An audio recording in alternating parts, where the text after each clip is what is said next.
伫咧车路，咱常常会当看到种这微型的电动车。这款微型电动车的时速规定袂当超过25公里。虽然讲是骑慢慢啊，不过这几年事故有关有在增加。进前因为免挂车牌，常常发生事故。这事故发生的时阵，却是找无人来理赔。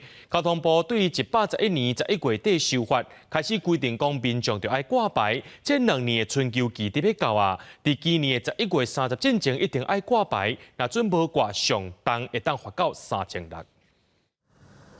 微型电动车后壁车牌搁挂电动自行车5个字，徛伫街仔路。若是无伫11月30进前去办理挂牌，30开始依照道路交通管理处罚条例，会开罚1200至3600，保管车辆禁止骑车。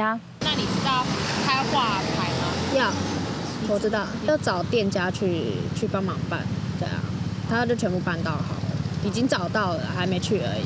民众表示，伊会赶伫月底进前紧去挂正式的车牌，伊也支持这个政策，因为有挂牌投保强制险，若是有事故发生，也会当保障双方的权益。另外，加入台湾电能车辆发展协会车行业表示，这个月确实有真侪民众赶紧来办理。像我们早期的客户，他们如果有来做检查什么，我们会先跟他们做提醒。对啊，当然选择权还是在车主啦，也是有客人像现在11月了。他们就是赶这个月挂牌。根据交通部统计，全国微型电动2轮车事故件数111年有8499件，53个人死亡；112年佫提升到9000多件。公路局也表示，因为事故量逐年增加，无挂牌要追究责任是较困难。交通部自111年11月30开始修法到今，互民众2档的时间挂牌。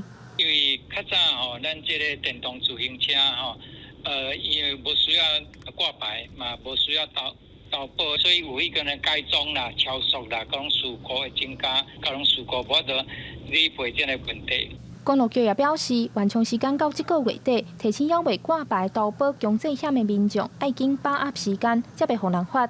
另外，虽然微电车时速未超过25公里，不过也是需要戴安全帽，甲奥多摆同款禁止超速、改装违停，呼吁民众遵守交通规定来避免意外发生。记者张家佳、柯秉哲台北报道。